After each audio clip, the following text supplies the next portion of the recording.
Beauty of మైహుడ్. So కొత్త వచ్చిన subscribe చేయండి.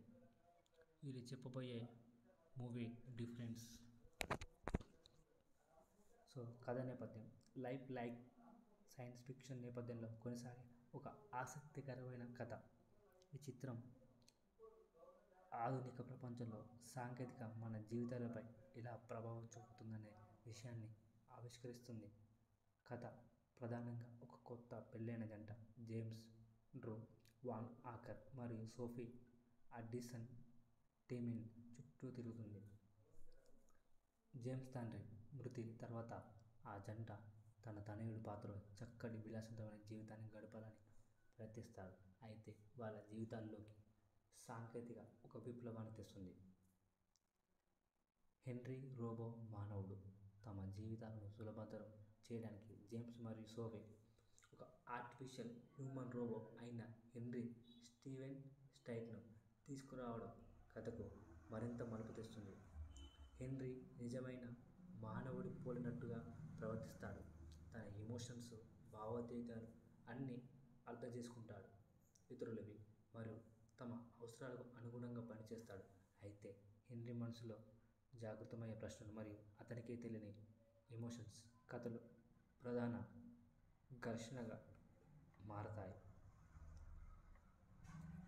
సినిమా సాంకేతికత ఎంతవరకు మానవ సంబంధాలపై ప్రభావం చూపుతుందనే అంశాన్ని ప్రశ్నిస్తుంది.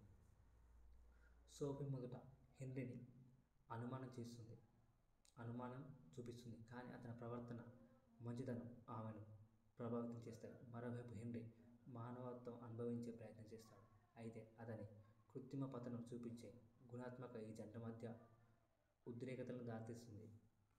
హెన్రీ మరియు లక్షణాలను అభివృద్ధి చేసుకోవడంలో అతను సోఫీ పట్ల ఆసక్తి కనబరుస్తాడు. ఇది జేమ్స్ మరియు సోఫీ మధ్య సంబంధాలపై ప్రభావం చూపుతుంది. సో ముఖ్యంగా హెన్రీ నిజమైన మానవుడిగా మారాలని అంటారు. మారాలనే ఆరాటం అతని మానసిక స్థితిపై తీవ్రమైన ప్రశ్నలను రేకెత్తిస్తుంది. ఈ సందర్భంగా కథ మానవత్వం అంటే ఏమిటి అనేది ప్రతిపాదిస్తుంది. కథ చివరికి హెన్రీ నిజస్వరూపం మరియు సాంకేతికత ఆధారపడి జీవించడం మనసంతా దూరం చేస్తుందని చూపుతుంది. ఈ చిత్రం మానవ సంబంధాలు, భావోద్వేగాలు మరియు సాంకేతికత అనేక అంశాలను చర్చిస్తుంది. లైక్ ఆలోచింపజేసే సైన్స్ ఫిక్షన్ కథగా నిలుస్తుంది. ప్రత్యేకంగా మనిషి తన సొంత చైతన్యాన్ని ఎలా నిర్వచించాలి అనే ప్రశ్నకు జవాబు ఉంటుంది. సినిమా పాయింట్ ఇది గమనించే సినిమాగా ఉండి మానవత్వం మరియు సాంకేతికత మధ్య తేడాను ఆలోచింపజేస్తుంది. ఇది నెక్స్ట్ లెవెల్ సినిమా, తప్పకుండా చూడండి. యూట్యూబ్లో ఉంది. 2019 రిలీజ్ అయింది. ప్లీజ్ కొత్త వర్షం సబ్స్క్రైబ్ చేయండి.